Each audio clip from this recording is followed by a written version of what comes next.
రాష్ట్రంలో crime rate పెరిగిందని మాజీ మంత్రి హరీష్ రావు అన్నారు. మహిళలు మైనర్ బాలికలపై అఘాయిత్యాలు పెరగడం తీవ్ర ఆందోళన కలిగిస్తుందన్నారు. గత ఏడాదితో పోలిస్తే రాష్ట్రంలో క్రైమ్ 22.5% పెరిగిందని గుర్తు చేశారు. లైంగిక దాడి కేసులు 2945 నమోదయ్యాయని, ఇది 28.94%గా ఉందన్నారు. యావరేజ్గా రోజుకు 8 కేసులు ఫైల్ అవుతున్నాయని తెలిపారు. మైనర్ బాలికలపై 82 లైంగిక దాడులు జరిగాయని తెలిపారు. రాష్ట్రంలో శాంతి భద్రతలు క్షీణించాయని, మహిళలకు భద్రత కల్పించడంలో రేవంత్ సర్కారు విఫలమైందన్నారు. రేవంత్ పాలనలో ప్రజాభద్రత పూర్తిగా దిగజారిందని ఆగ్రహం వ్యక్తం చేశారు.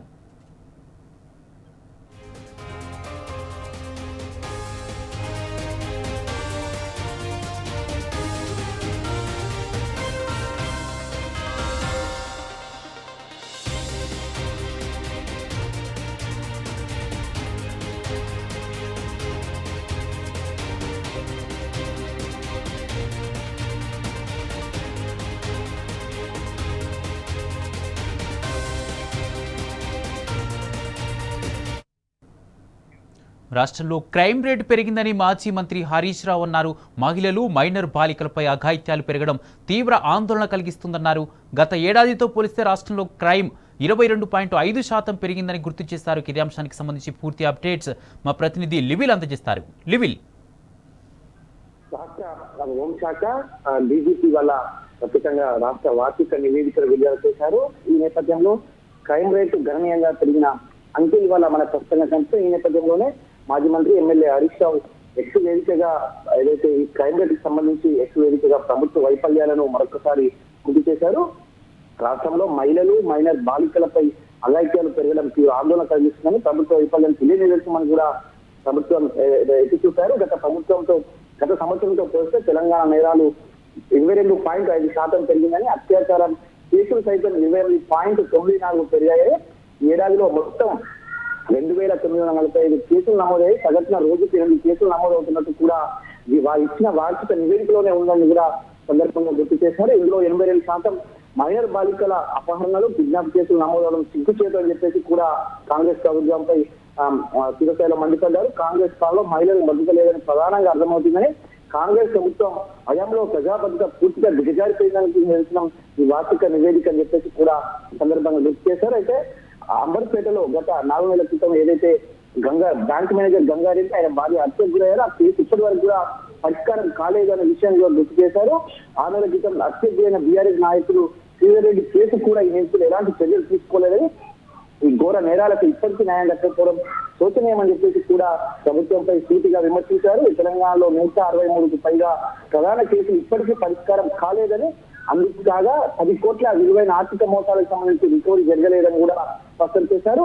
రాష్ట్రంలో నేరాల గుర్తింపు రేటు 31% ఉంది. బీహార్ లాంటి రాష్ట్రాలతో పోటీపడుతున్న పరిస్థితి కనిపిస్తుందని చెప్పేసి కూడా ఈ సందర్భంగా ఎద్దేవా చేశారు. అయితే ఘటన జరిగిన మొదటి వారం గోల్డెన్ పీరియడ్ గా భావించబడుతుంది. అయితే ఆ సమయాన్ని వృధా చేయడం వల్ల బాధితులు న్యాయం జరగాల్సింది కానీ జరగట్లేకుండా పోతుందని చెప్పేసి కూడా సందర్భంగా చెప్పారు. అయితే నిందితులు చేతిగట్టిన పరిస్థితి మరింత ఆందోళన కలిగిస్తుంది. ఇది పోలీస్ శాఖ వైఫల్యానికి నిరసనగా కనిపిస్తుందని చెప్పేసి కూడా సందర్భంగా గుర్తు చేస్తూ, హోంశాఖను ముఖ్యమంత్రి నిర్వహిస్తున్న నేపథ్యంలో పాలన వైఫల్యం వల్ల పోలీసు ఉన్న మంచి నైపుణ్యాన్ని శక్తిని కోల్పోతుందని, రాష్ట్రంలో శాంతి భద్రతలు పూర్తిగా క్షీణించడానికి పూర్తిగా ముఖ్యమంత్రి రేవంత్ రెడ్డి కారణం అని చెప్పేసి కూడా ముఖ్యమంత్రి హోంమంత్రిత్వ శాఖ నిర్వహించడం పట్ల ఇదంతా కూడా జరుగుతున్నట్లు కూడా నివేదికలు అర్థమవుతున్నాయని చెప్పేసి చెప్పారు. అయితే మరోవైపు ప్రజా భద్రత గురించి చర్యలు తీసుకోవాల్సిన ప్రభుత్వ పెద్దలు, కాంగ్రెస్ నేతలు రాజకీయ దాడులకు పాల్పడడం దుర్మార్గం అని చెప్పేసి కూడా ఈ సందర్భంగా ప్రభుత్వాన్ని ప్రశ్నించారు. ప్రభుత్వాన్ని ప్రశ్నిస్తే కేసులు పెడుతున్నారు. సోషల్ మీడియాలో అభిప్రాయాలు వ్యక్తం చేసి వేదికలు చేస్తూ అక్రమ కేసులు పెట్టి లోపలికి తీసుకుపోతున్న సంఘటన కూడా ఈ సందర్భంగా గుర్తు చేశారు. ఆఖరికి పేరు మర్చిపోతే కూడా కేసులు పెట్టి హింసిస్తున్నారని చెప్పేసి కూడా ఈ మధ్యలో సినీ నటులకు సంబంధించిన అంశాన్ని గుర్తు చేశారు. అయితే ప్రభుత్వం రాజకీయ కక్ష సాధించకు పోలీసులను వాడుకోకుండా ప్రజల భద్రత కోసం, ల్యాండ్ ఆర్డర్ సంరక్షణ కోసం పోలీస్ శాఖను ఉపయోగిస్తే చాలా బాగుంటుంది. ఇలాంటి క్రైమ్ రేటు మరింత తగ్గుతుంది అని చెప్పేసి కూడా ఈ సందర్భంగా చెప్పారు. రాష్ట్రంలో క్రైమ్ రేట్ తగ్గించడానికి మెరుగైన ల్యాండ్ ఆర్డర్ నిర్వహించేందుకు ప్రభుత్వం సకాలంలో పోలీస్ శాఖకు సంబంధించిన బడ్జెట్ విడుదల చేసి పోలీసు బలగాల బలోపేతం చేయాలని, చిల్లర రాజకీయాల కంటే ప్రజల భద్రత ప్రాధాన్యం ఇవ్వాలి, కానీ లేనిపోని వాటికి అత్యుత్సాహం చూపాల్సిన అవసరం లేదని చెప్పేసి ఈ సందర్భంగా ఎద్దేవా చేశారు.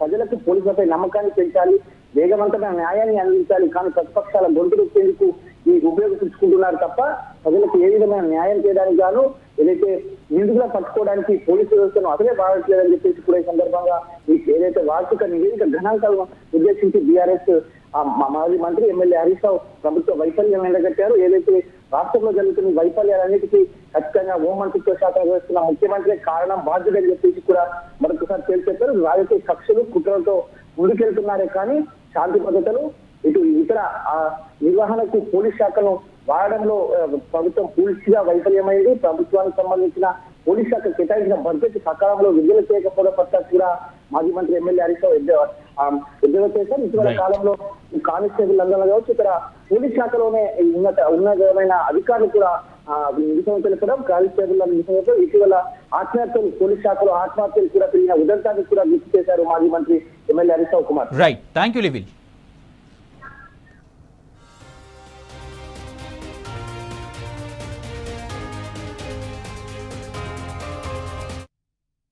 రాష్ట్రంలో 163కి పైగా ప్రధాన కేసులు ఇప్పటికీ పరిష్కారం కాలేదని హరీష్ రావు మండిపడ్డారు.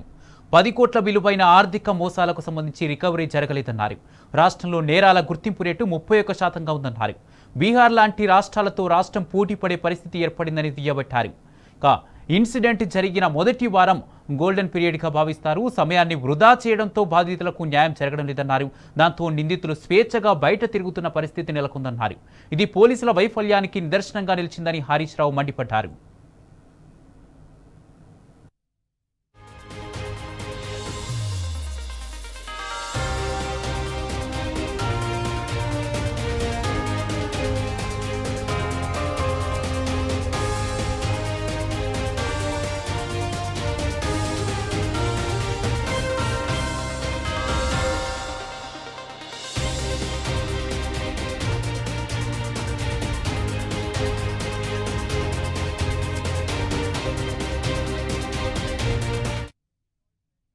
రాష్ట్రంలో హోంశాఖకు ప్రత్యేకంగా మంత్రి లేరని హరీష్ రావు గుర్తు చేశారు.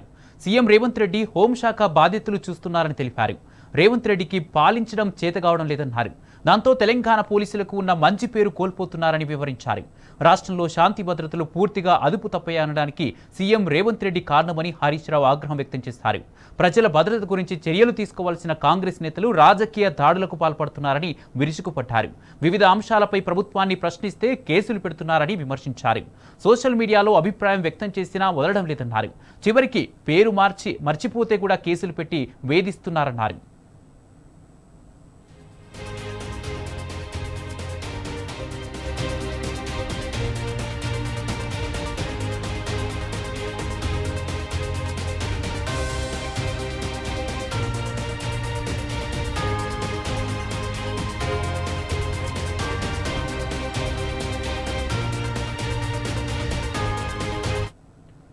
నాలుగు నెలల క్రితం అంబర్పేటలో రిటైర్డ్ బ్యాంకు మేనేజర్ గంగారెడ్డి దంపతులు హత్యకు గురయ్యారు. ఆ కేసును ఇంకా పోలీసులు ఛేదించలేదని హరీష్ రావు మండిపడ్డారు. 6 నెలల క్రితం హత్యకు గురైన బీఆర్ఎస్ నాయకుడు శ్రీధర్ రెడ్డి కేసులో నిందితులపై ఎలాంటి చర్యలు తీసుకోలేదని గుర్తు చేశారు. ఆ నేరాలకు ఇప్పటికీ న్యాయం దక్కలేదని మండిపడ్డారు.